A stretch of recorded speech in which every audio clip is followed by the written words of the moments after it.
na matitimu no ese menkanche ose ene no odachi entini benya de free Colossians 3 verse 22. Na brofo no say you who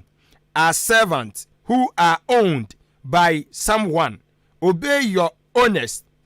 Work hard for them all the time, not just when they are watching you.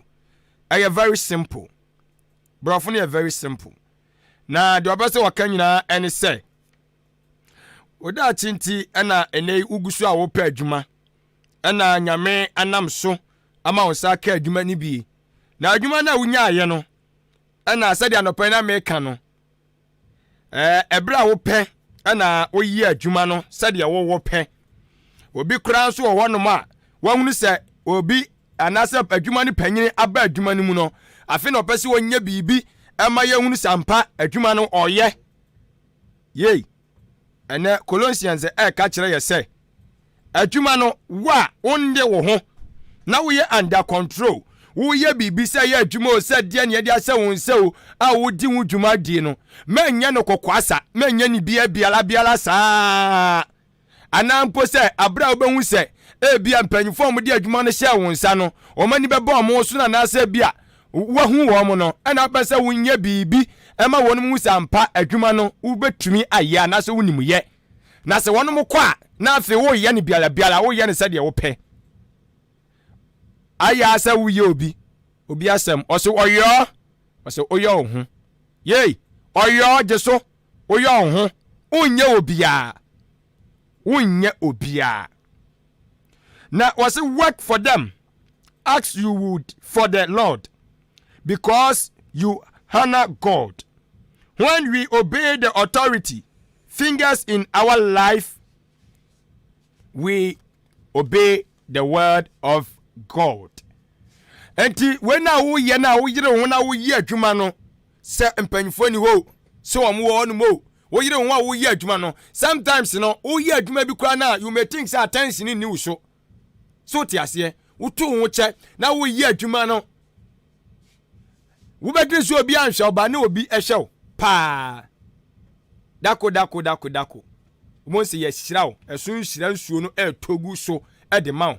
etise de ade se wonsa na wo ye ni yi a wo da ache no bia na wo so ba bia adwuma ni bi na wo so afa adwuma yefo entise de wo ye wa abra na wo ye adwuma ma obi no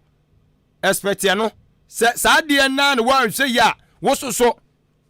na wadwuma yefo abefa wo mo no wo so beye na so mo ye no saa afi ekoba ne saje so wo da ache na sei sanse de omo ye na mo wadwuma ne nkoso wadwuma na nkoso a wo botaye anazo onu so de hunu no me boss be se o se atonsu so wati ase enti adwuma ya wo ye anya adwuma nko ade ama wo sika ya onye ba aba be di unsem ya sifa akoye kwan yi a wo twetwemu na wo ma yakosa sapete ade agu kwan no so no se ekwan no eseye a wanye ni yi a wo tena biem ye nsa mfa mawo yakodize kwan na tutu ade ebusa ne se hwan na ye ekwan yi samoni nsu ntini echiche din una din da so enti anu biem no wo tena se me wo adwuma bia se ebia me yi mi kwan bia mefre wa na se ma mfre wo so a wo be de anya sika didi na se wo anya sika didi a nya abrabo yi na apemu ye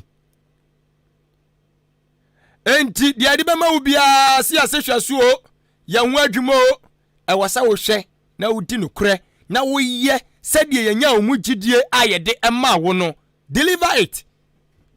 se de hu wo na mmom manye no biala wei eye ensem tiawa a Maakye timu no ekeka o madwen pam ho ese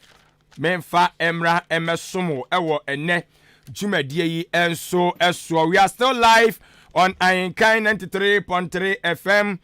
on YouTube, on Facebook, and also www.ayinkanfmonline.com. Mobetimi akọ na wonso akọ tie ye ne mese ene as part of Ayinkan enya asem no ye pale empatam yanum ehaw bia na wo no me nya akwan emma ho wo de ene mabie ahoma na tum frɛ ne fa wo hawo ne bra ginamu ma ukro no mu a wotim no ginamu bia de bu okro ekoso but obi ampeso obeka akoya amanwesem nti because wo koka yes ha wo de wo no na 77 brother asan wano ewa na hu bebi a behunu bia obeka ka ye enhwema ne nsei sanse wo hwema ne sei a wo ka hu bi wo ya mamboni etiana no pai ehin na wutie ye ne efiri bebi a wutie ye efiri bia no ma ye hunu how wo honom wo de fabra na next week no samekan me se ye de maseda no emawia efiri okoni nyina no aye ojei ai ojanko a fire nko a eti frabra amafo afriase omde omde eba jinama ukrom na efa wo no efa enso ebra mame share some of the messages na fe yahwene enko ahoma no so na yenidi enkomo ba kom yenu bi na yento aso emfa enfiri honum emfa emaw na we say hi good morning Abozigi 93.3 FM. Please, I will stand this opportunity to tell Honorable George Kwame Abuaje Oluwa, MP for Asene Manso across the constituency. Please, Honorable, volunteering groups, especially Crusaders, Manso Zone. Please, Honorable, come and meet us. We need you. I'm the deputy organizer. My name is Lovely Boy inside Achim Manso. Okay. Almost so the no. Otrasa Honorable Oluwa. Good morning, yo. Na pomo Oma voice yan kan jo so mu hia. Ai voluntary group no mo so mu hia pa, mu hia 101. Eti bomodi ne kosia wo mo ai na when you say I have now reported to my office. Greetings to you all my authentic information givers of Ayenkan FM, Sir Romeo Mobile Phones and Repairs Institute Achim Wenchi. Sir Romeo, good morning. GSA and so okay, Mami Shana me call Facebook na me read some of the messages, you know, and so emfa emma. Okay. Etuzu beti me drop it o dear, and so ede aba na afe no ya kenkan ede amount na enoma etimi akọ eye enkan. Mami Shay, we so ese eden. Hey. Ghana man yourself ne dey baby I say mo hey fa how ne bra na manfo gusu na nanado baomia mahama bra hey mate anyway we say your friend Dr. Down Blue Premsu Apeu Sika His Excellency John Dramani Mahama says do or die, and the desperate NPP guys with their blue colors, so-called political analysts, crying fully for nothing. Perhaps they are defending to Yate, Papa Dan Blue, Yate, all die bidai, and die or do affairs. We also say Walanyo in Akwatia, NDC is causing harm than good. Okay, trying to defend John Dramani Mahama do or die comment. Okay. On also so Ediano about say no do or die affairs comment ya on also ede about Evans Enin Tutuka Obwase was it no youth in Ghana would do or die for John Dramani Mahama to become president. Yate on also Ediano Justice Alaska. Also say good morning. I am from Asene Yate Yada say so dear Abba. Okay, mame enkwa man na mindin koma we fa emma mo na fe no yentoa so fa emma mo champion Yate me kwa man so mene Voice of the Lord Ministry opanyine outwiano eye Owura Charles Yeboa dodo na afre no say Lord kyerɛ sɛ wɔnom a enei osu ede efre anase wɔnom a nei yanka no so ɔmo semum wɔ de asi wɔ Guinea no nanka ɔmo kra ɔmo wese no sɛ ebi bɛba wɔ makonko Ghana mu ya no no wɔnom si ɔmo kyerɛ ase na wɔnom enjintum sɛ ɔmo anim ebegu ase that time ɔmo acha no pɛn na opanyine apoma Nyankopɔn ado na monso agya no de akyɛ yɛn ahoɔden wɔ hɔ paa na anɔpa yi yɛbɔ wupunu mu a ɛnyɛ bɔne na yɛn sɛ agya wɔtintim krataa bebree ɛna wode aba na asɛm no ti pɔpaa no yɛ sɛ deɛ ɛkɔ so wɔ Guinea no ɛna wakyerɛ w'adwene afa ho wokyerɛ w'adwene wieɛ no ɛna wode wo nsusuyɛ de aka ho ɛnsɛm no ankasa mepɛ sɛ wadaroma wokyerɛkyerɛ mu de ma yɛ deɛ botaeɛ deɛ nti na ma wotwerɛ saa nsɛm yi Hey. Okay. Ahumana tia uram se kom. Hey. Ya sanso e de opanyine no esa beba biem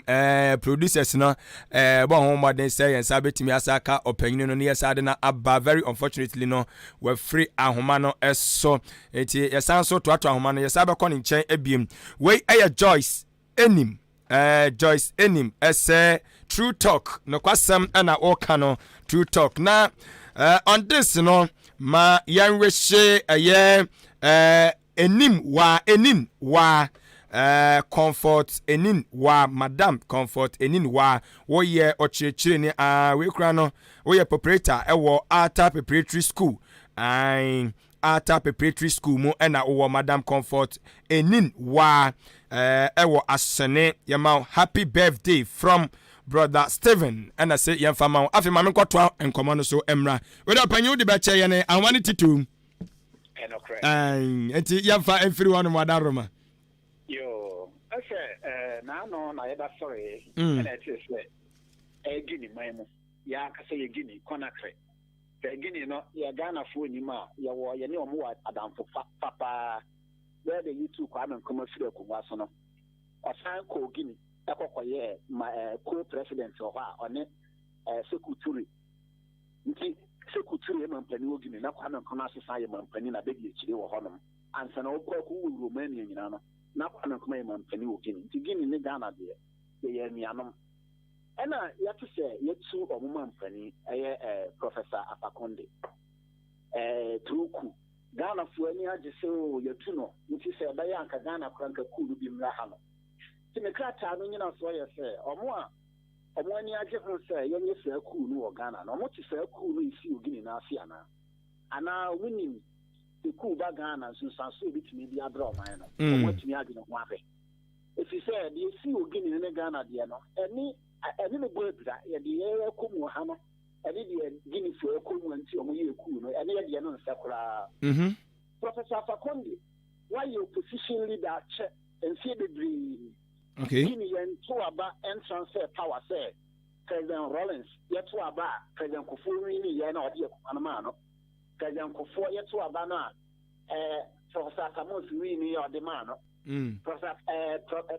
Amos nyam ena konfa ne kransi ofiri su a President Mahama ba ya ono so de ma President Kufuado 2 times for power ye ba fourth republic in asi Guinea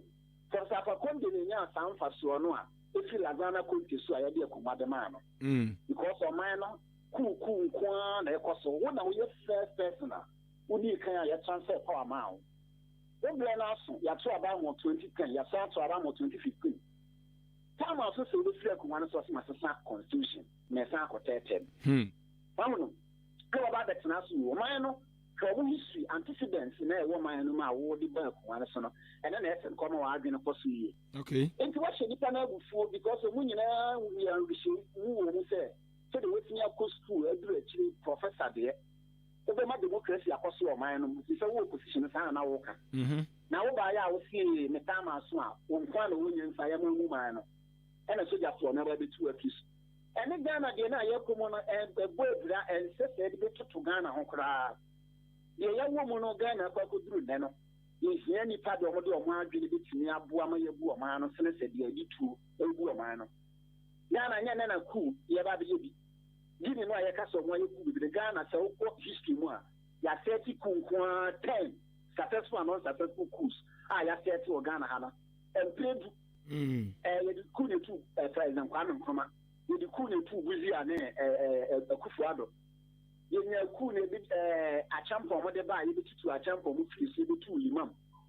nti sɛ ku tumi ma Ghana yɛyi anka ɛfiri saa berɛ no abɛsi nnɛ no ka Ghana anka ada no heaven okay but South Republic na yɛduru mu a Nyankopɔn yɛ adom a yɛnyɛ peaceful transfer of powers no wo a wodwene sɛ wɔwɔ adwene bi wobɛtumi aboa ɔman no yɛyɛ democratic process no wɔ hɔ no mu wura mu akuadɔnko kora kɔ a sɛbe ɔnkɔ school no wodi babala bɔɔ so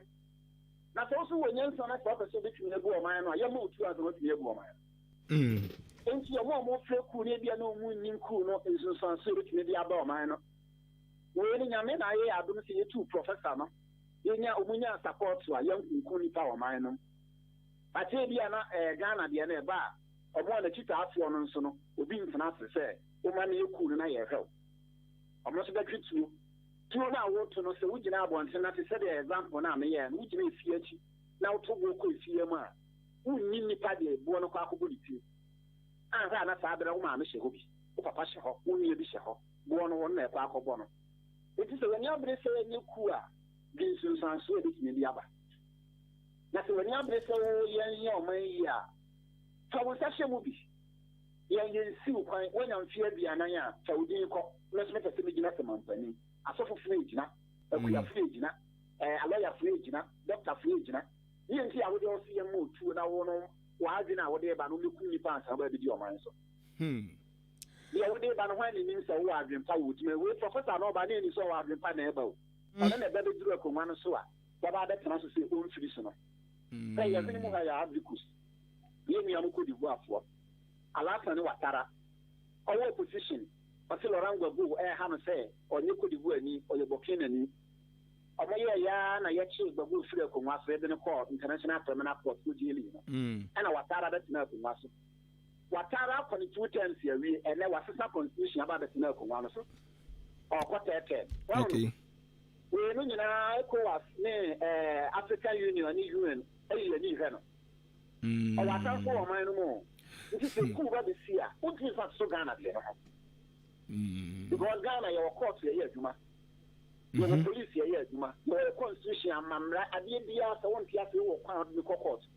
kuu si man mu a constitution no yɛdwede agu obi a nyɛ obi a the power of the one who is strong ɔna ɔbɛruli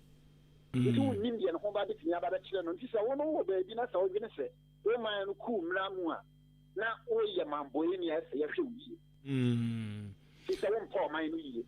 okay na wedi sɛ Lord yɛnhwɛ o deɛ asi no ɛka biribi kyerɛ Ghanafoɔ mpanyimfoɔ anaa yiw ka deɛ ɛbɛka nneɛma bebree akyerɛ yɛn ɛti sɛ ɛnyɛ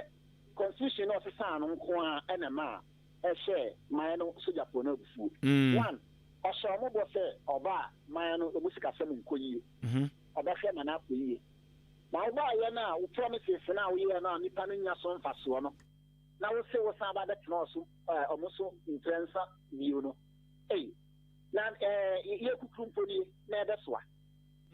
wode san hyɛ yɛn bɔ sɛ yɛto aba ma wo a woba bɛyɛ ɔman no yie saa sika no a wodwene sɛ nka bi ne bɛnya no mmeranteɛ no da so brɛ obi a wakɔ sukuu paa nso ɔnya adwuma nyɛ na wo no bɛtena so a ne ho kyere no no a wo se yɛnsan ma ɔkwan ma wo san mɛtena no so bio no na womfa mmara kwan so na wode asisie sɛ ɔmo sɛ ɔmo kɔ abɔnten akɔyɛ demonstration na wakye ɔmo agu yiw Ghana sɛ woyɛ saa adeɛ no a nnipa bi bɛfu sɛ nnipa sɛ yɛsi odwan n'ani berɛ a ɔka wo no yɛ w'adwene sɛ nnipa no sɛ ne kɔ akɔyɛ demonstration democracy adeɛ ɛwɔ mu paa baako yɛ demonstration ɛno na yɛ a na ɛma nnipa no tumi nya kwan twitwa yɛn ho na sɛ ɔkɔ demonstration na sɛ wo so wakɔ akɔkye no ato ɔnyɛ adwuma anyɛ ɔka na wakɔ akɔka nsɛm a ɛho nte akyerɛ no a ɛno no kɛhu sɛ wohyɛ man mufuo abufuo enti Ghana mpanimfoɔ wɔ nneɛma bebree sia siri deɛ kɔɔ so wɔ Guinea no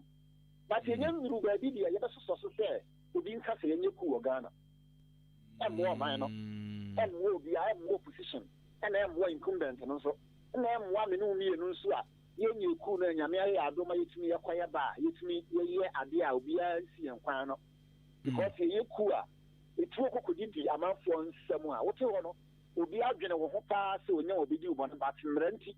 otumi nya saade no ma se ku ba ye ne ho ye den eni di otumi edi we ga bi wiye wo japade a waye afiri wo nsam a unya court mfa no nko unya police station mfa no nko ifiri se he na okwa kunya saa ne ma no omu nyina etiba bia kwa kuhinta enti we ni tu ye mpanimfo no fo okay ya bread ya monso no ombetumi ahu se yesu nua abodwe hia na oso asansu to di anu we dey say lord yan sam rebebre gidi say nsam no enchire mu no na wo de amema ye no aba besi sabre sei no enti mayen nase ene ensami enchire mu yegidi say Ghana for betie na so pamu na yadidi so enso so said be betimi aboa ene ofuti se so aka champanyfo no yegidi say won betie na so pamu sanse so mo no ye de timamfo no epa yegidi say enu mum beboa ana hu ni sa that's a fact we ye de say nipa de ye say obi nka se asempa kodo wo man mu na se o manfo no omusun no na bribia na obo fe radio so omo ka no enti se ofe na o ka se ahokyere ekoso o man mu a at least untumi nya no yi mpa na kasapa kire won okay na so oba be biye wa na o ka se wo gbe se o man no mu ayede ama wa akwa no ayede ama wa yese a na wo shiri pa na bufuo onso san ye oba ye ni sunsan se be ba ne bia onwene ho okay we de yetinye nya hwa ye gini sunsan so ye se nya ho tonti etume ngene nipa ye se wunya na ya o chie woni hwe oto na mo se wunya nya na ya wo no ba bia wo se no kra buntumi na no ho nenti pe de wo kan na je se ye mpanyufo no ebi wono ma ya wo se omo hwe oma no no omo ensem bi ba omo hu se de wo misimi aka nafa sansa no kra betimi de hawa ba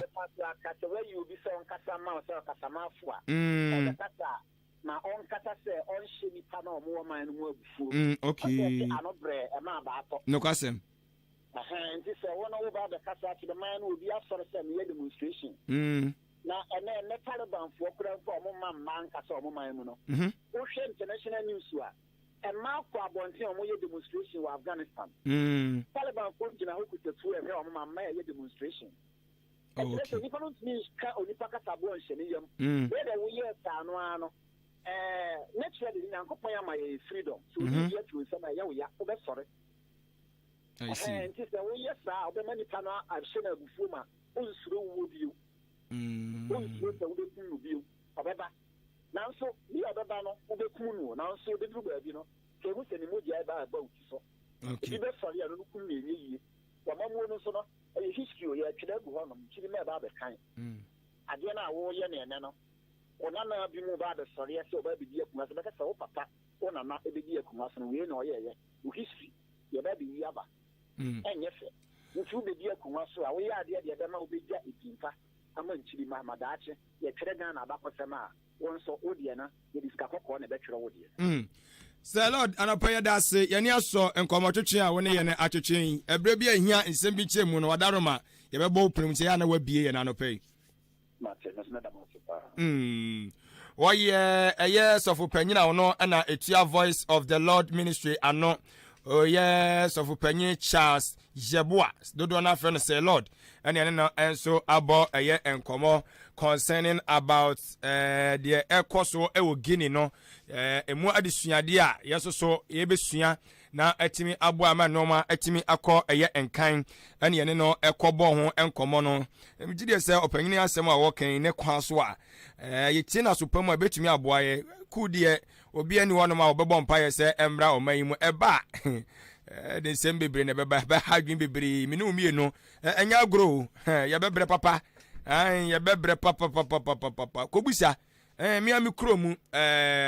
atwuma trabuom hwediem a champon kutu a champon woni mbra de hye na omo no mabre omo ka omo hawa ekwan ni atete ni atepo ye do omo faso enam ku hu a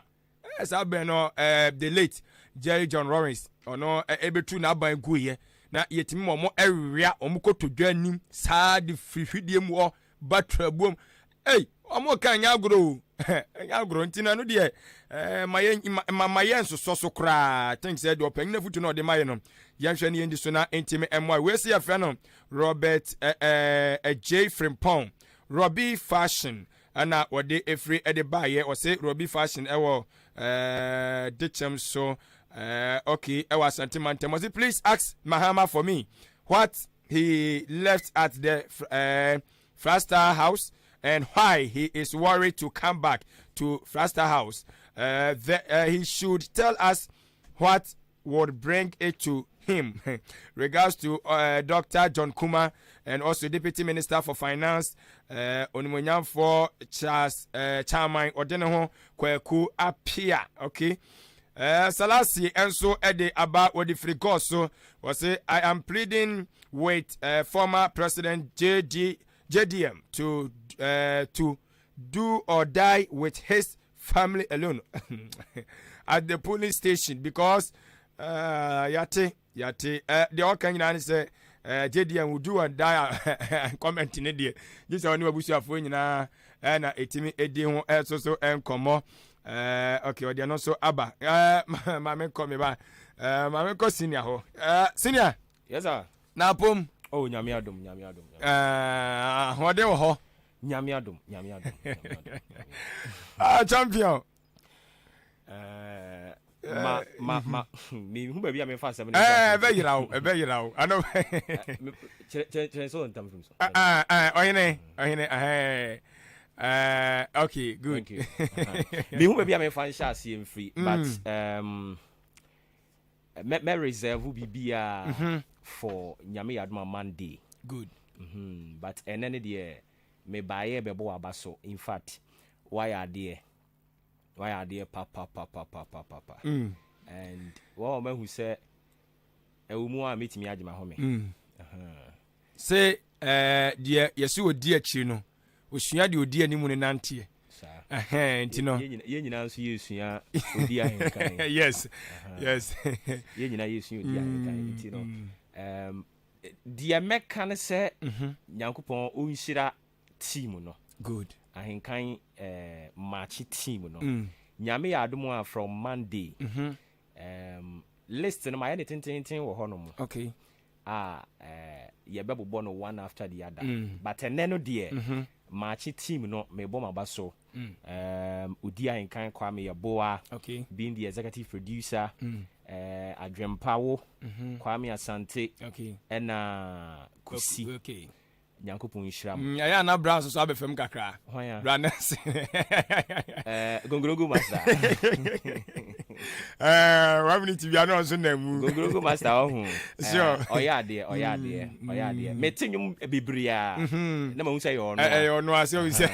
what me de aja ono oya asoko DJ no na se kire asoko DJ no uzo oba bia no nwum ye I see ne nwum ye shim moshi oya asoko DJ nyakopon in fact me say na de ma Ghana ha no na no so mpesa me kakra okay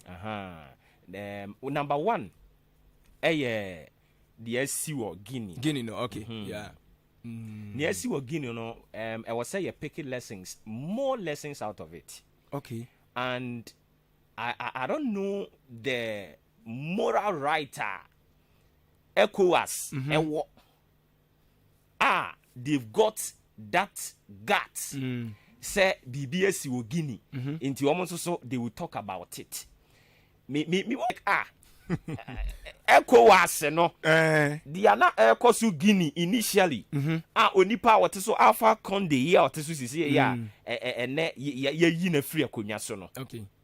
time one or shasia na all sisa constitution no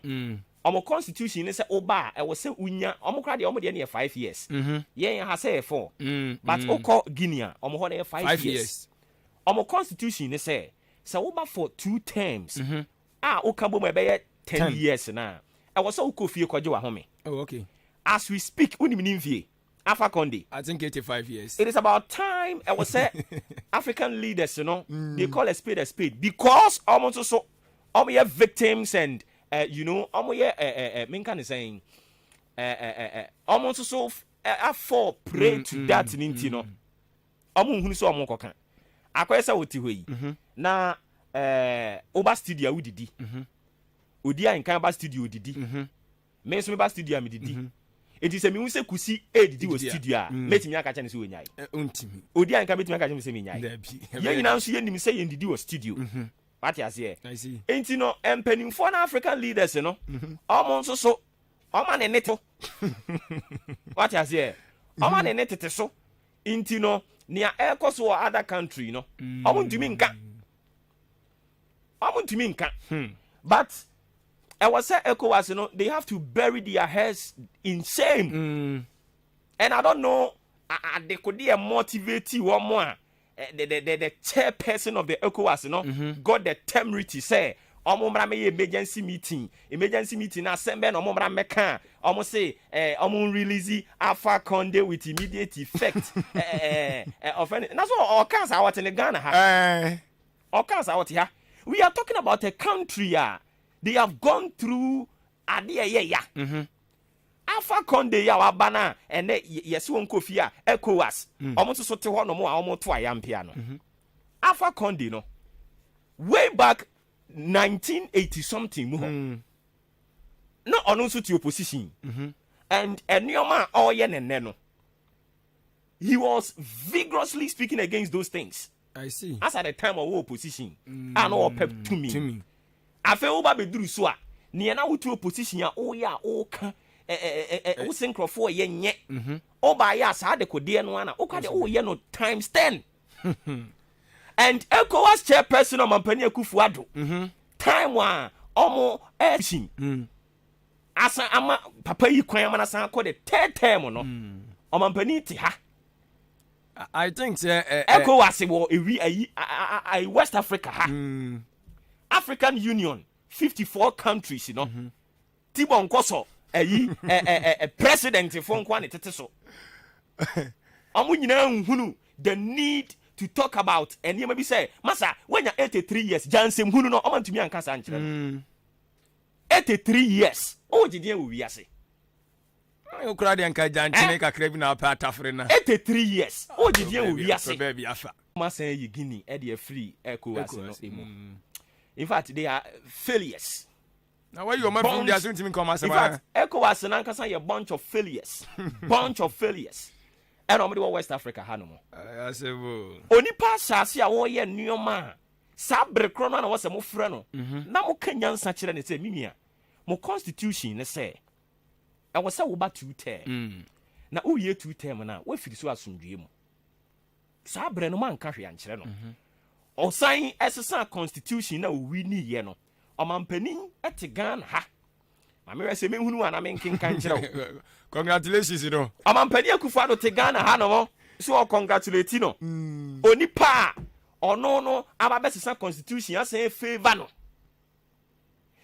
empanimfo 54 African countries tibon course of 4 leaders yantumi anka nkyerɛ papa yi sɛ masa udi nsɛm hunu hajune I think almost all kind but when feel omo de kan omo boa oh they should present evidence here kyerɛ sɛ omo put into order omo calling into order into omo kan ya o wi ni ye na omampanin on a chairperson that is why ni din abam bi no yeah we all know Maakye Kofi Mensah na chairperson dey my ECOWAS as we speak omo wi ni ye na Maakye Kofi Mensah ma men check na men kan e fan kyerɛw Maakye congratulate no e ka kyerɛ ne sɛ wa ya ade so wasan wi ni biem o de yam fa no kran fa nsi nkyɛn Cote d'Ivoire ha ya open on onipa ono no e say na I don't know omo opposition na omo kasa different omo ba aban mu a omo nsɛm kan sem na sesa hwɛ sɛ Cote d'Ivoire ha Laurent Gbagbo ɛne Alassane Ouattara ene ono nso asan sesa constitution na wasan kɔ the third time beba no onipa otoso Laurent Gbagbo so wonte ase saa ema enipa ewuye e wo Cote d'Ivoire yenkai abusuafo omo ade hye ko mu no yenkai omo yaw but enipa ewuye e wo Cote d'Ivoire and these two political apparatus no they have come together omo wuye nyina omo wukwa Asem. What you say? Omo mu ye nyina wukwa. Enti me problem ni me beef a me de te ha nyina ne say e de be mpa na yen African leaders no omo gi wo wiase.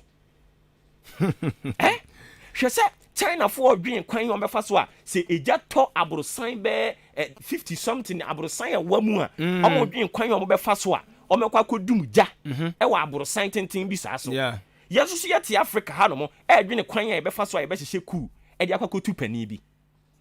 Wenu mu nyina ekoso a emoa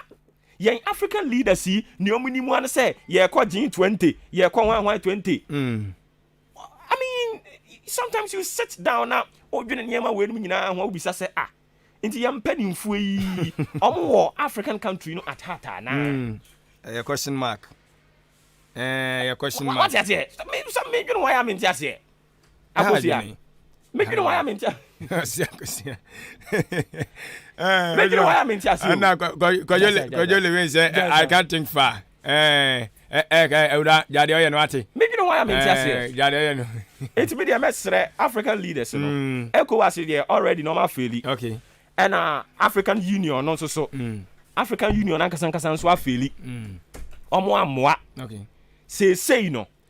Delegations some person almost send they call from saying Guinea. I was said delegations no you very careful. You know why?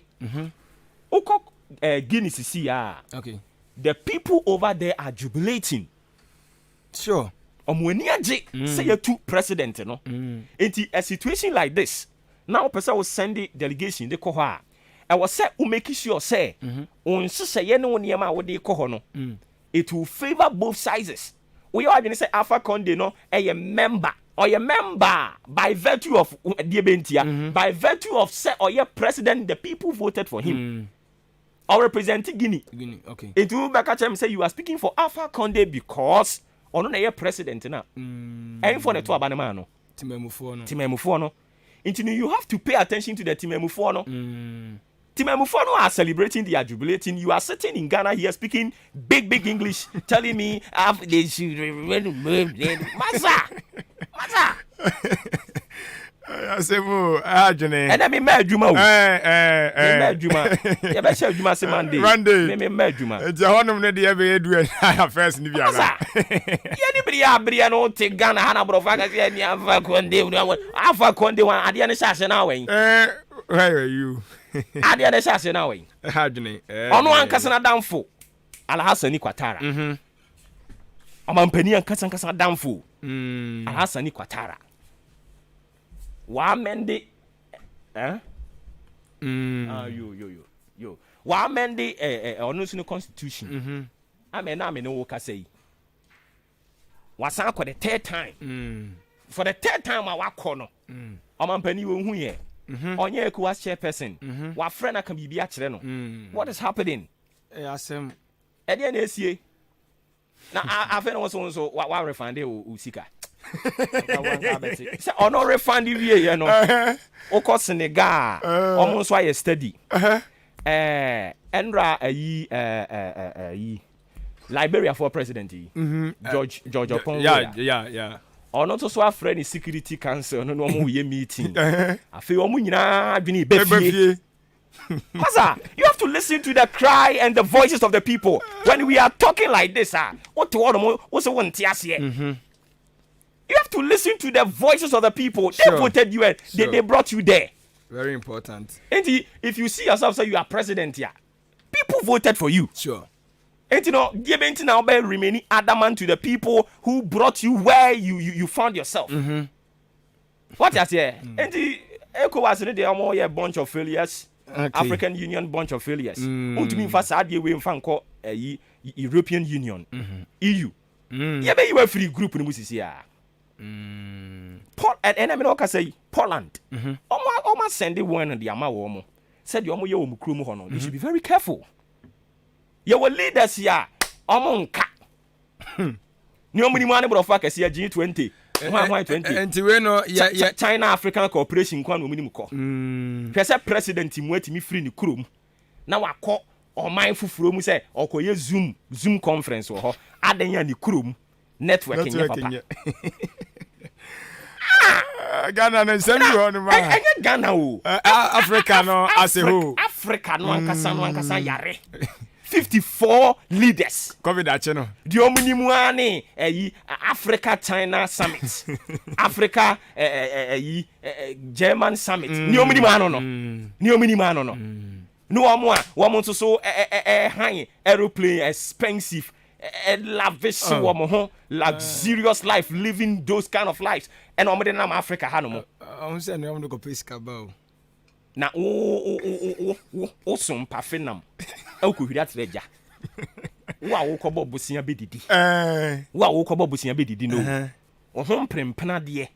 ɛkyɛn kure yi. Wo so kɔbɔ bosia bedidi. What kind of leaders do we have in Africa? Adwene. Enti mo se mo won komo bi di wo ho. Enti ma me fancy. Mate na me ka me hwese nkai bia meje o comment on do or die we so yakɔsi you. Do or die na. And I know the you fan joking. Do or die. Yera Mahama do or die. First. Unso ono ka wi ne yemo hye no. Unso ka wi ne yemo hye no. Okay. Bo nana we no. Na no fum basa. Oh. Na no fum basa. Man kan ye kra. Oh, nana. Unse time a o kasa no. O kan sa asem ne pe. E na host no. O kan no. Ena opani na ni ba ne ho so. Assemble ne makan. Ena o ye say afa dia o ba be defend. Na no ne fum ye Ghana fo mfa nche no. Ene ma me fa ma no ha. Maakye ye kra. Pardon me, manu fong basa. Masada. Ejo anti Yewura Mahama na no fum basa. But on no se won twensan you. O say on no se won twensan, wo se won de waka. Na no fum ye. Basa. Anti de aye na aye no. Oye ne hwie nye. Eti mi gina na namu apagana fo nyina chew. Bi gina na namu apagana fo nyina chew say. Asa me papa na o pa chew pa dudu. Obi adia na o be pa chew. Me pa chew de o mo bro musa. Ne atia ne say onipa de e na se oye obi a wadwuma ye kasa kasa de emfunso mpem so ati ase ani tina me kasa no na no fom ye Ghana fom fa nche no empanimfo a omu nyina pie a omu defend sa de ni nyina nso Nyankopon hu omu nyina mobo no fa nche wo no mfa omu nyina bone mfa nche wo mo ye nipa yi ye be mfomso ebi ase opani kakraka yi ono nso na no fom basa nti anofom de e kan nipa abrabo ho wacha ase so opani de o gitu mu na o ka ase na no afom basa ba we de o so ojade ogina da bi o nso opani no ono no mo twen na adwene ne si so so opani ensem na waka no anu afom basa o ena ohunu sampa na anu afom basa ena o gidi tu English idiomatic expression oh yes do or die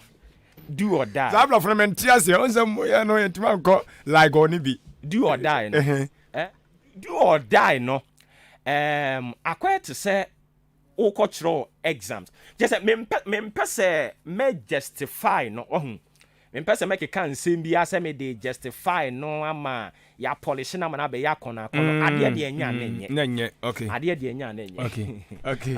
enya nenye eti magina Yewura Mahama anamu esre Ghana fo nyina se opani no na no ne fom ye me nyinni se Yewura Mahama mimi nimu no obekasa asem no what you say na no ne fom ye nti o mo mfa nche no basa so na no fom ye pa na no de na no afom pa o mo mfa nche no because ono ankasa ne NDC mu no unse o mguso mo ye reforms ni ma bebre nti no mesre Ghana for empanimfo no o mo atwe o mu ti o mu defend no o mu nyina ye sre wo we enye kasapa nti memo mu defend emwa yen endra obi kokan bi ema ye nyina sorry said there bi enye ema I remember 2015 April 15th or so omampani na nkasa isa bre no candidate presidential candidate edema NPP ono ankasa be accept April something, but it was 2015 ono abeji to me say wankasa yi na akwanya na wenya kra ontumi nsan ka asɛm kro no kan na adi enti no we no mama ya ntwim he ba bia ya duru sisi ya na ba bia ya wo sisi ya no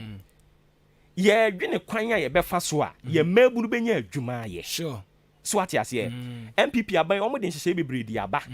ebi ye ba ku bia mehu na ndra mani gye ye omo say spark up o say bibi yeah spark up you know there are some good things are abiding ya and once we pay attention to nyoma bi o or they do or die o say wan do or die you know surpass ade amaya eye papa no because now emra ye dey can or die o say do or die you am okay no a political strategy o that's it NNDC phone you use what does here abiding ye nyoma papa thank you to your Maakye Kofi Adwenepahene ukọ Western North enuoma omo aya omo apa ho ntoma no eno na wose ye di attention de kọ ho sure ne ka ho asem enye do or die onipa onu ahunu say ne thank you to ne ye ntene nka nti ma me nto bombo ba ko mfam na attention mra me so what you say na hwe se coordinating council nice one mo ankasa mo ba ye bo mo tuja say mo nkyere project ya mo sha ase from the scratch ama matimi aye bi kakraka sei Western North regional coordinating council mo see from the scratch nice building eno na wasa mo pay attention na mo jai we no what you say I agree with you mo jai no sure na nia mo aye no mo nda na di nkyere Ghana for because mo ba ye yese mo abobosia ba mo ntumi fa ye enti baby anka mo abobosia no niam a mo de aye no eno na mo mfa ma attention nyina fa nye den enko ho so what you say no kwasem enne I don't know if I'm not mistaken there enne YEA National Youth Employment Agency omo ye program enne wow bibi fair a omo de fa emabu na dwumam enti no de ane say o kwa wo CV beko uni CV a ukọ ho mo be kire se ne ye prepare CV ne afo adwumam we no nyina ye ne mo papa aban ne ye was a mo kasa de fa ho mo so mo te wo no mo na mo de do or die you say hwan yeah masa time wasting yeah kwasi prat as a masa yeah one new my boy as we speak now no come system nim sure inyare one in your manima system nim nyankopon ya adoma from Monday ye bedi nkomo unim as ya pay attention ya COVID ne so but me kan yare wa horo enu nsu kum Ghana fo a hardene ye nyina ye de adwene de COVID so no masa yare a ekum nipa apetition ekum nipa yare nketenkete ne nioma bi a ekum nipa no ekum ye wo yare bo no ekum nipa a day no ekum nipa more than the COVID a ye nyina ye de fa ho no I see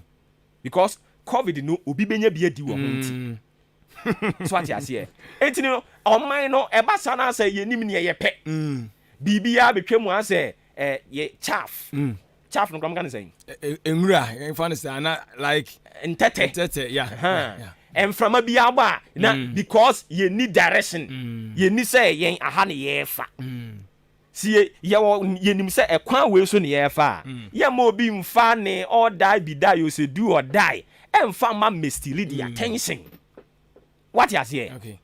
mum forget it na mum pay attention to adwuma no Ghana for the ashemunsa as we speak now Ghana for the MPP I was social contract for 4 years 1 year kra maaye enti die benti na be ma obi a no you know ohunu no say he has nothing to lose obe distracted yes to say ni o kan ye mu nyina kra mu nyi na no afom na mu num jano okay na no na afom so ati ase na no afom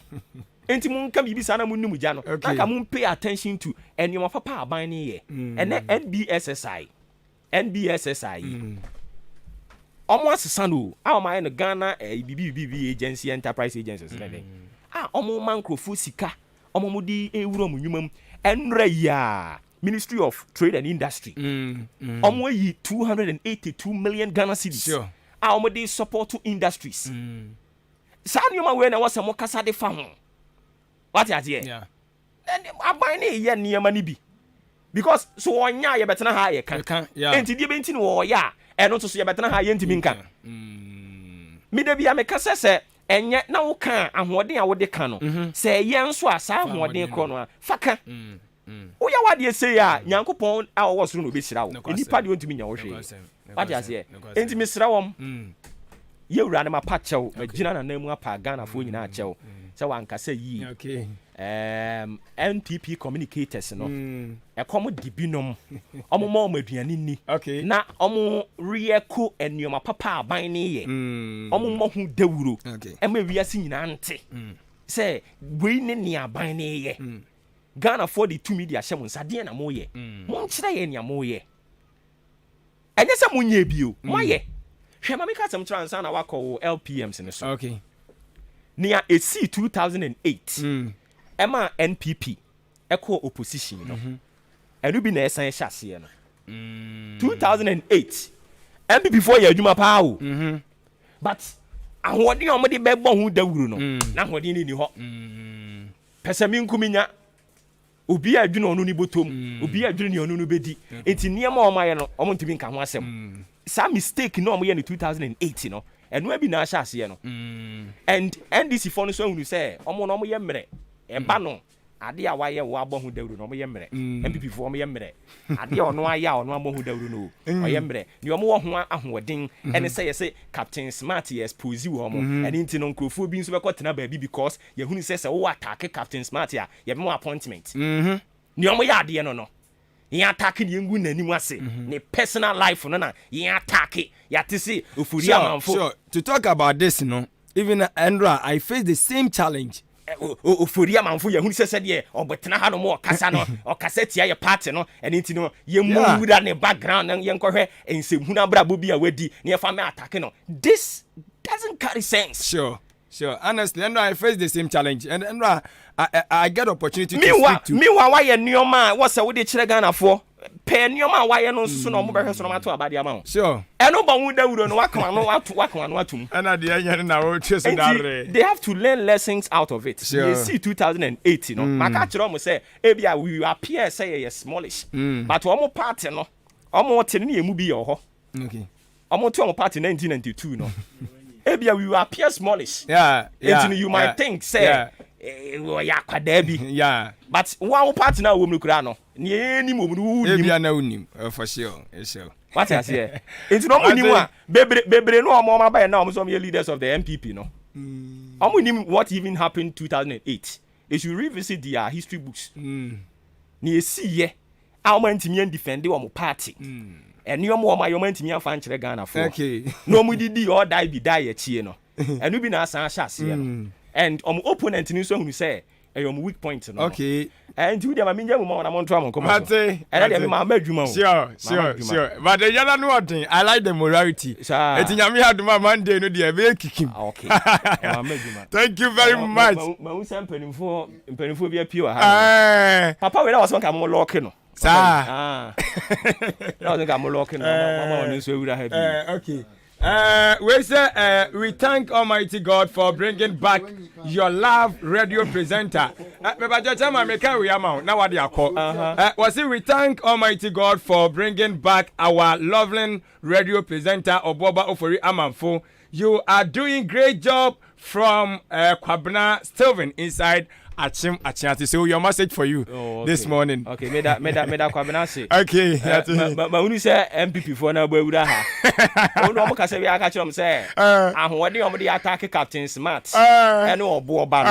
Omo fa sa ahode no. Emo omo nu mapa ne ho dawuru. Coordinating council F Western North. Baifu oba pe. Ena be ka say MPP aban aye o Western North enye. E dey be nti no mato ma no na re community nka ho asem. Yate. Attack will be near my appointment. Hard, shame on you. I know, Oboba Ofori Amanfo,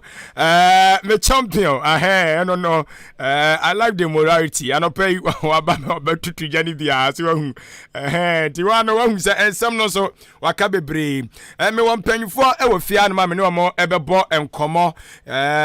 babon come off and Gumasiano, Australian home. Yabrano echo ahead, you know, and Jebasasi,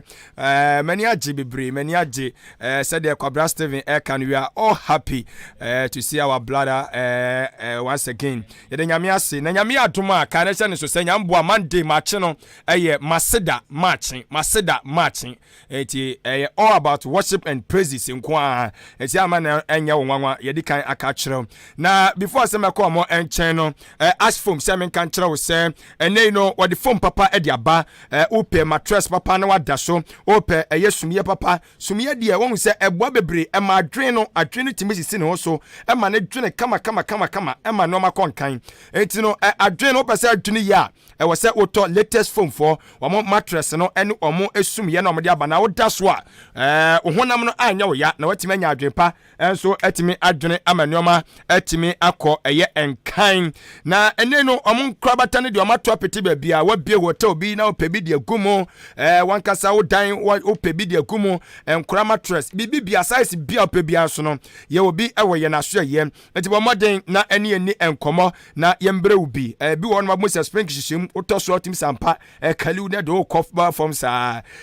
ayewo enkrabatan bi ewo da kade suadro across so achiase ene empatemu awodo atwam ahia ewo eye apoe mantam titru ene odane ne empatemu ya nyati bomoden na ekope bi enso etona emwa ye pa na ene no ohwehwe ye na chiri kwan na yewo ewo achimodane ma ntiamwa hotel junction ho ene biaye potia ya bebie yen asoye no ewo ko na de deson ko ne se ene no obo modern toilet test form ni bia ahoma ya mede betu dwan na wa frɛ ana uhia bia wo de frɛ uto wie pɛ komo wo frɛ a wo semi pa atwa makoto latest form ni bio ye wo akyɛde sonko bi a ye de ebema wo ɛno ɛna ye ade ehia pa akyɛde no ɛsokora ɛkyɛn ebia matres na wo kɔtɔ ye no frɛ 0552 997330 0552 997330 ana 0245 011 255 0245 011255 fra uma mienu na ene latest form for enu common nsa enka o mattress ni bi na wa be file ahanum de ntiamwa wa ntiamwa hotel junction ene ebekọ ni akwakoje yen e de makwaje me de no a me wie ma chade no enya agro seboyi menka enkyerɛw nto so kwana kwaje wodie sanso ana enei Ayenkan FM Games and Fun Festival and also to Granti so efama nyame ya adoma baso on the 26 September 2021 enei no aboafo no mo ba beso yasene no enya aboafo ke 20 noma omudi gusuo no enya achede keto aku 20 Ghana cedis for your forms usa wonim table tennis ne ebo wonim eye dame no eto wonim spa eto wonim owaleto wonim ludubo nyina no eka ho ebi enti bra games PS games ikura wonim bo a eno so utimbe peke o forms ni bi na wo challenge television sika ho mobile phones achede ne doors sans sponsors no omo heavy enti bra ne fa ho be shem 0241 512388 0241 512388 wa me fabi na epaja wa enso na watimi aye also watimi ayen K Asenso Limited ede ayen kunya papa ede aba kunya yetimu ya yedi dwumade afi K Asenso na kunya ne papa se wotrem a wotimi dada ho ekọ afane afa ba bibia wo pa bia no ade bia na easy se won sabetumi aka wabla won sori akunya ne emu entinya bi fagu office ho na entimi enso emu na noma enko aye enkaya wode de na de aye de enua aye ne nyina no aye K Asenso asoe na obetumi enso enya bi ede afri hotel ahodo ene hospital awodo munya bi engugu wonom na intimi emwa mo so opebi de agu horo anaso bedroom ho ba bibia openkunya bia no K Asenso enkunya authentic business so ye de aba documents achecherefo lawyers fo me kanfo de amamo munya bi na mo fam documents no engum na intimi emwa mo ye ne wonka bubuni mantamu ye be de ani ebechem ose kwadabraka Iran kan kwantepon eso sanso ene ye work nation no ye mamade fi ani enchem of Flamingo kwantepon so na ye nkwoje ye de wa hwe mo Facebook and YouTube baby a we me free bia no wodi anie me pa cha o frɛ wo 0302 257209 0302 257209 and 0302 919739 frɛ wo mo na afei no wɔn so ntimi mmoaw na wonsa nkabi na wenu baabi a bɛfrɛ mɛfiri bia no ɔwɔ hyɛn wɔ no mo no ankasa nso betumi ɛde agya wɔ na no ma akɔ ɛyɛ nkan ankyɛ maka kyerɛ sɛ committee a yɛpae wɔn mo a wɔn hwɛ nwoma sua ɛsoɔ ɛwɔ ɛyɛ Achimota constituency by the member of parliament Honorable Alexander Kwesi Akwa wɔn mo studio yɛne wɔn bɛbɔ nkɔmɔ wɔn kyerɛ sɛ dwumadie bi nam kwan so a ɛto dwa ɛde aboa enwuma sua no ye mofra no enti no enwu behia esi ebedi mu enkomo ena no point very soon meko omo nchen na ye free enkomo no enso ase ede amawo ye be hwe some of normal omo ba ye omo timi aye ede aboa wo nwuma sua no aso ye not particularly about a programmer eba so but ye be say ase from the scratch omo free ase adwumadi ni be ka omo sa hefa no matoto no maduru and that so be ni wo mni nyina no. We will talk about this morning. Also, join us on Facebook. Na drop your comment no. I am Canada 3.3 FM. You back in kind. And so them about me real fee. Me say ene baby I want problem I want issue I want jina kroni nyina nemu na address FM in Canada 3.3 FM. Na ya show boss ye be follow up no and so e amount. Captain Jesus Prayer House ni o. Ye share mu bosome ba ko akwanto ne yekɔ. Ye ni twodi ampo Nyankopɔn edi nkɔmɔ. Ni ya ne amane ni nyina no. Watimi enso so aso ano ede amayen ye gidi se wonu pe ne betumi aso ano na enu nti achima kroso manso ofuase ayirebi agona mfante ni wadubiase ene kotoku patam anu nyina no ye nyina ye hyiamu ewo eye achim oda Methodist Conference Hall ye frase dada nyame ya adoma September 30th ene edi dwumadie no eba na wie ye onfa ho mehyema kan ho fa ho behyepsa so wono maba no wono ehaw eso ete ebi die nkonwa papai ebi mo so enya ensam edi kofie bra na ebenya dansidie confident protocol so nhye nyina no ye di so ye mfrɛ 0548 627976 0548 76 2976 and 0505791300 no eya homa obetumi enso afrɛ ɛwɔ ɛyɛ ɛsoɔ okay edi said dem di kan eka kyerɛ wɔ no ye won panfo ɛwɔ hanoma ye no wɔ mo ebedi ɛyɛ enkomo enso ɛwɔ hɔnom enti no okay fellow Ghanaians enti fellow Ghanaians ye kɔ ɛyɛ committee on ɛyɛ education member of parliament Honorable Alexander Kwesi Akwa for achim odan epa wo mo ede nwuma sua no entoto ye hye o mo sesanse enwuma ne dɔɔso ba akofo wo so ya na emia nti no o si agya ye ntretrim na ntimi emwa Sir Bruce e wo fia na mo ye dodo na fe no Akis right I think I get it right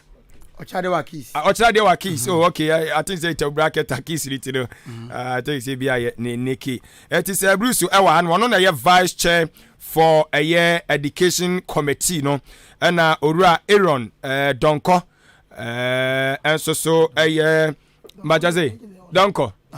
Yeah, Donko. Aaron Donko, a year chairman. Ewa education committee, no. And Afe Clement Atifa. And so your secretary to a year MP, right? Institutional and Public Relations Committee. Oh, all right, okay. RPR. Yes. Oh, okay, I see. It's any Woody, one and the ama. Oh, okay. Okay, Castro, Asumadu Ade, Chamai, Institutional and Public Relations Committee. The member of parliament. Okay, honorable Castro, no. Yate, Ebevo, my mama Chiano pay. Yenua.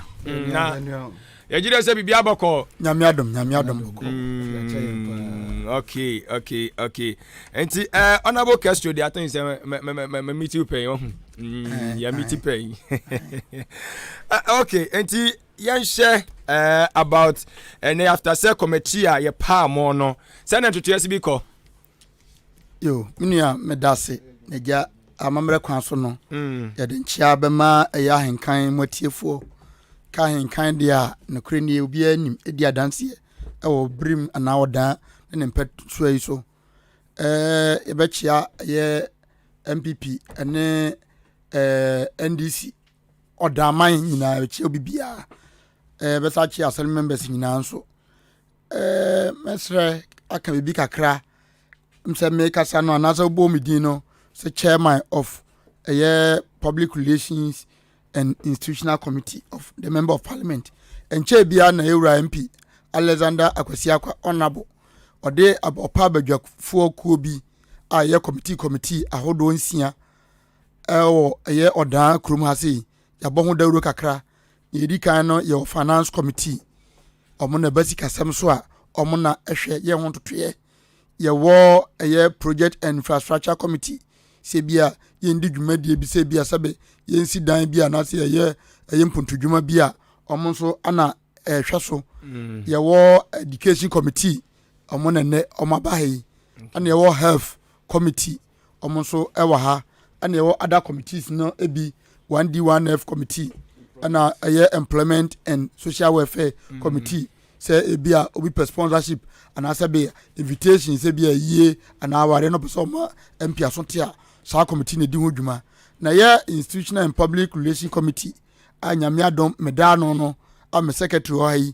oyi twa no short kan IPR ni nyina ne say MP dwuma di ahodo e bebo committee ahodo ni di nyina no committee ne bo ho dawru na no fa yi da uboni so firi ho a nye sa ne aban dwuma fo no ana aban dwuma mu so din sa wo so enu ntie ne dwuma dia e beditiri no begina education committee no so ntimi nkasa bebre na majai akasamu no ankasa amom no mo de nkyekire mu aba na bebi keto ambasa me de shaase ana me de twato ne se nyame adom MP benfoka se sabe ya se ahyase mponie na ebia ebekọ ne pompon so honorable Alexander Kwasiakwa bro me MP ni mpo no wankasa me twen na me nya MP na ansam de mani akire enwumasua ho ne mo hyase 2019 BEC ma me no anase ma na enuanom keto a omotro BEC no 2019 automa set mathematical set kan na ahofo ana eto o say da bi me MP me ntwen se me MP ansa to no ankasa ede ni bottom sika eto maset no ema school nkwala no mododo nyina 1220 sa nkwala 2019 omo na ekotro BC no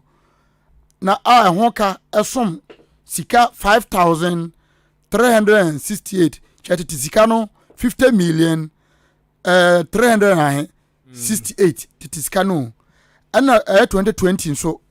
eno so no ma MPO eno so se da bi mashase no menka se mawie metoa so in 2020 no so ma MP o sa to maset no makoma 1350 make 350 isa dodo am body na kire nkwala dodo no eno so ho ka esi 6075 ne mi kan wanyi private schools and free wankasa ono de oni aban na edi sawoso nti aban school nko da bi sabe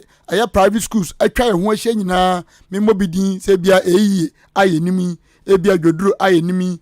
ani private schools bia no mo so ekotwe bi no wanyi obi anye den amfrim amohwe se wato ma so obi bia so enu nti se yakasa honorable Alexander Kwasiakwa ne modembo ewo nwomasua we ye bra no ma ye MP krampuni nti ene ya be ye MP de me ja ho asem na education committee we expect more now abeye MP no we expect more enu nti ana afede ba bi odi ikoni nti we de education committee for nangasa e de ebeto aso okay anti I think that's Blue say one say Bruce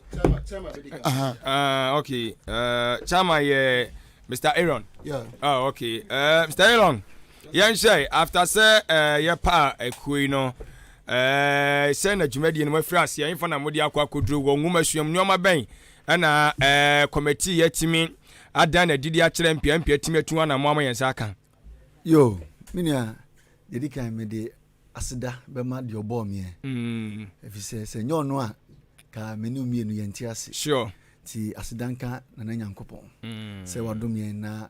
ɔma enya fi aduma kwa adumu nyame hyira no okay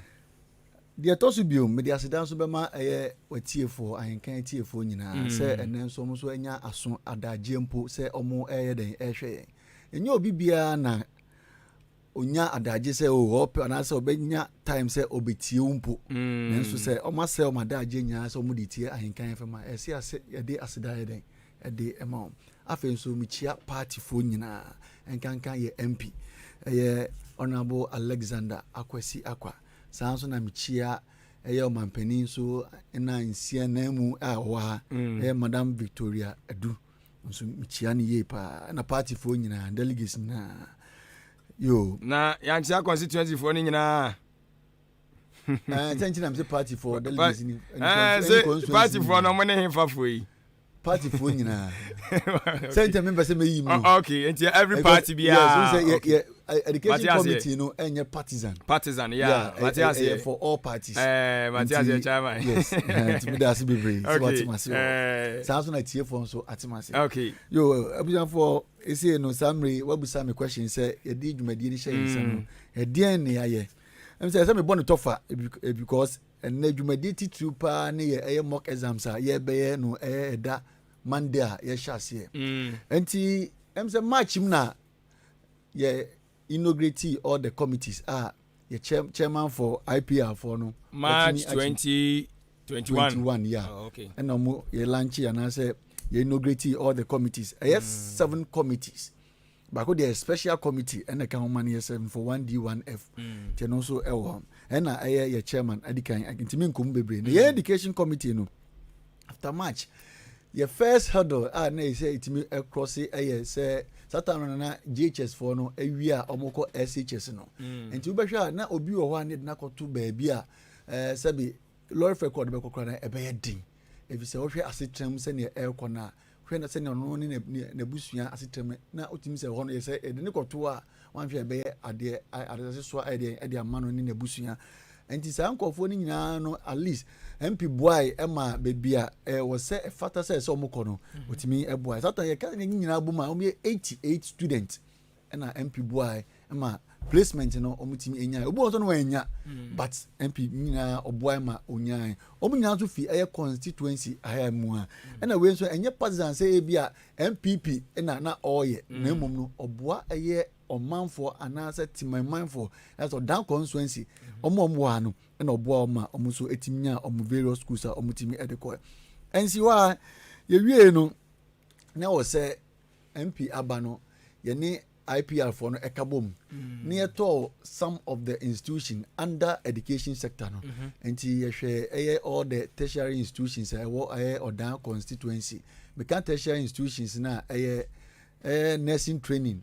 ɛne Methodist College of Education and no tertiary institutions yɛwɔ ɛwɔ ɔdan kroma nti yɛtɔ hɔ ewie ne enwie hɔ some by the second cycle institutions no nti yɛkɔ dance school dance secondary school yɛkɔ Atifa secondary school ɛne yɛkɔ St. Francis secondary school nti yɛwie no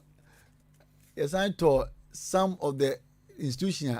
under education sector they say genius Ghana Education Service also yɛkɔ ne nyinaa ne sɛ yɛkɔ ne yɛkɔtie ɔmo how ɛne yɛkwan a MP nso betumi afa a obetumi nso ɛde aboa ɔmo sɛnea ɔka na ɔsɛ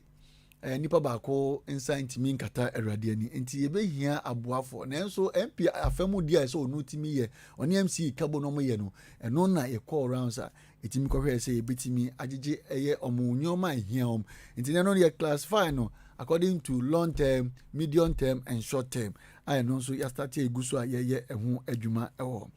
ankyɛ ɛna nursing training so ɛbaayɛ nti ɛno nso 33 students as we speak now ɛna ɔno nso ɛboa ma a ɔmo nyinaa qualify a ɔmo atimi anya message from nursing training ɛwɔ ɔdan nursing training saa nso na outside ɔdan training nso nipa 8 ɛna apply ɛno nso nyame adom ɔmo nso ɛnsa atimi aka a yɛgu so sɛ ebi ba bɛka ho na ayɛ more nti ɔmo nsa nka ɔmo deɛ no ɔmo nya abotrɛ yɛgu so a yɛhyehyɛ nyoma yɛatoto nyoma sɛnea ɛbɛyɛ ɔmo nso bɛnya admission na ɔmo nso atimi akɔsua deɛ na ɔmo nso atimi deɛ bɛboa ɔdan constituency na ɔdan constituency atimi ayɛ kra bɛhwɛ yɛwie no yɛni yɛwie ebi sɛ send your kind you say in so ton so ebia na for more den enti you say so scholarship aba ama you say ye ka say omako interview nanso